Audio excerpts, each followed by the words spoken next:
boo-boo? What are we what? What are we doing? We're on a road trip. Who are we here with? We're here with this guy. Okay, how do we know him?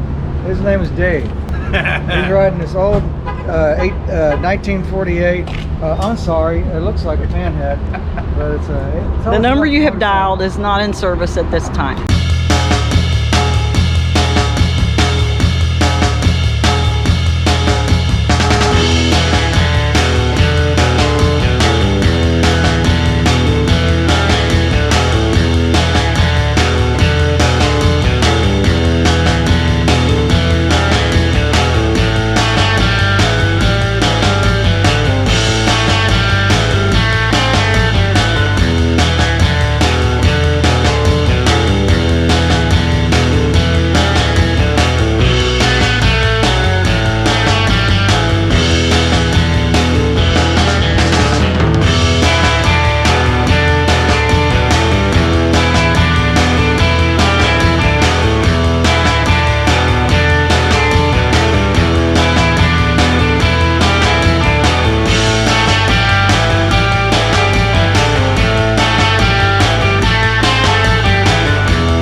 As you see, we made us a little trip to Clarksdale and didn't really do a lot of filming, mostly because I really just wanted to, you know, enjoy my time. Not that I don't enjoy making videos, but anyway, just wanted to have some, you know, some time, some real time with friends and with the missus and stuff. But anyway, the next day after coming home, because we got home yesterday, we decided to go and get some ice cream and take a nice little ride on the Tramp. After I got the brakes fixed on the rear, rebuilt the rear brake caliper and cleaned up the pads, and the thing stops well. But apparently not well enough. Not that it was the motorcycle's fault, but yeah, nobody's immune to oopses, crashes, and bangs, I suppose. I've been in some blunders before in my life on motorcycles, but I have to say this is the first time that this is not my fault. But anyhow, we were leaving an intersection. Yeah, the woman, you know, the missus was on the back. We were leaving an intersection at a stop sign fully in the right and get through the intersection, and as we were passing a gas station that's right there at the corner, we weren't even doing the speed limit yet. A lady in a car decided to just suddenly, I guess, turn into the gas station that was coming the other direction, and she turned right in front of us. And you know, it is what it is. And yeah, I said we were on the Tramp, so here it is. Poor thing is pretty banged up. You know, here's some minor stuff. The foot peg, which I knew could never be moved, it got moved. It landed on this side. Shifter peg is bent in the transmission or in the primary. Gas tank's got one heck of a doozy on it. And when the front end came, oh, I can't even move the front end at the moment. Let me see if I can do this. Oh yeah, here we go. Front end came around, triple tree hit the gas tank right there, or the ding right there. As far as my controls are concerned, and busted off the controls of my front brake. I'm really not even sure if the bars are bent right now. You know, I have to get them off and lay them on a flat surface, but they've been turned backwards. And as you can see, the front end, yeah, it took a smash, you know. I think the wheel's okay. I mean, it still turns. I don't really see the spot where it hit the car, but we hit the car between the front door and the back door. Yeah, it was a sedan, which I'm thinking, actually this might be the spot right here, this one with the most, yeah, that's it right there. So, tire's not popped. Oh yeah, and front highway peg is bent forward. I guess everything in the saddlebag survived, which is nothing but bottled water and Gatorade.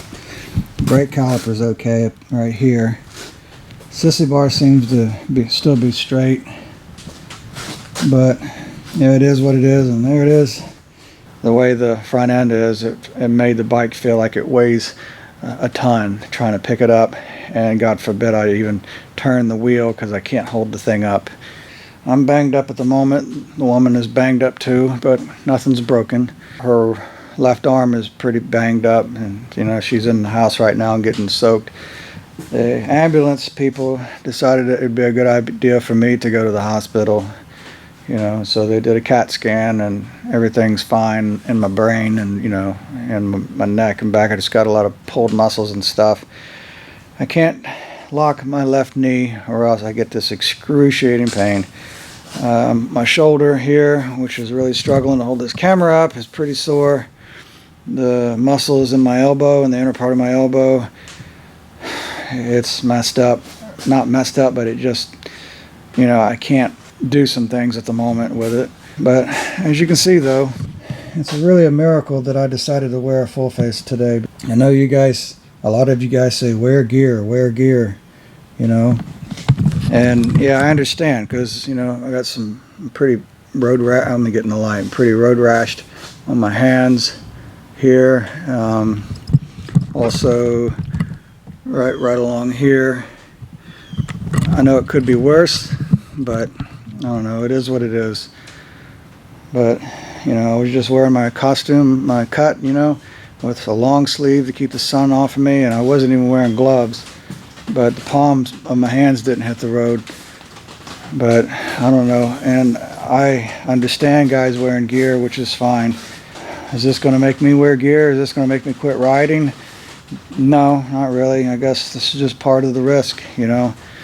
I always said to folks that the biggest contributor to motorcycle accidents is complacency on the part of the rider and not paying attention to his surroundings, you know.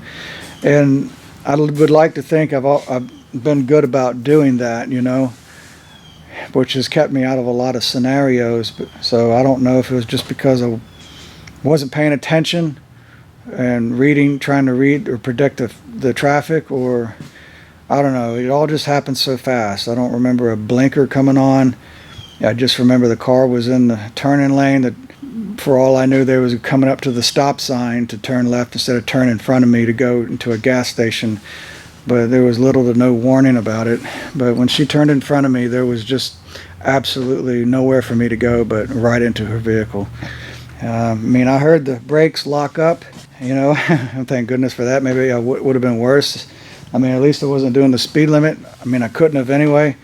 It definitely would have been worse. But I think I had just gotten this bike to where I could actually ride it, you know. What I mean is ride it long term, or at least longer term, without it bothering my back. I got this seat on here. It's a new old stock chopper seat or whatever, and it feels like I have better support in my back. But I was even thinking about what road trip can I do on this bike. I really wanted to ride this bike on a road trip again, and really trying to find an excuse to do it, or a reason, or somewheres to go, or I don't know. You know, hopefully that the planets would align right for me to do it. But apparently the planets have collided. So as you can see, I am kind of bummed it happened, but I'm more bummed that my missus isn't feeling good. I mean, I'm banged up and aching right now. Like I said, let me change hands. Like I said, well, that feels a lot better. Anyway, like I said, she's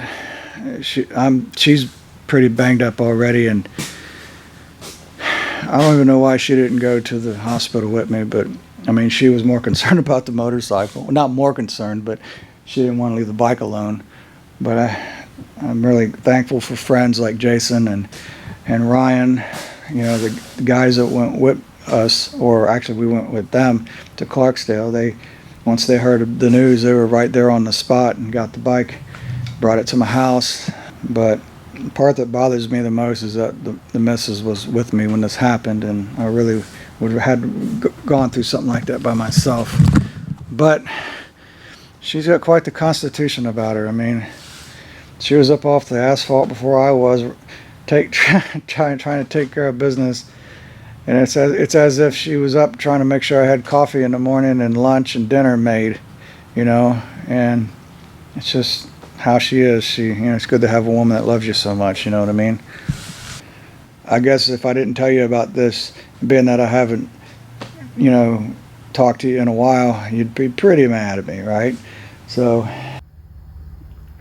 okay, I thought I might include this in. It's several weeks later since the last thing you saw a few seconds ago, and I thought I'd just end the video with a little bit of an update. There's a Tramp sitting right there on the jack stand, on the lift, and I got the tank off and I've got the fender off.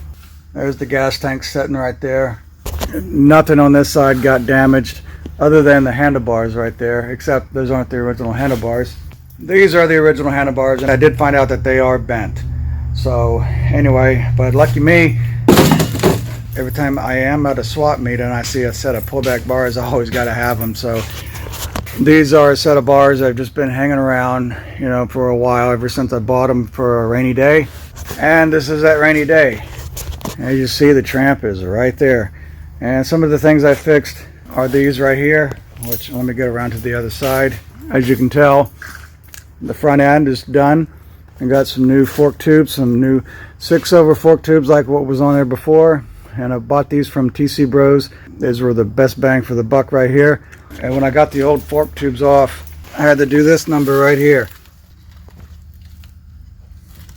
Yeah, I had to cut them up just to get the springs out and the dampeners out and stuff like that.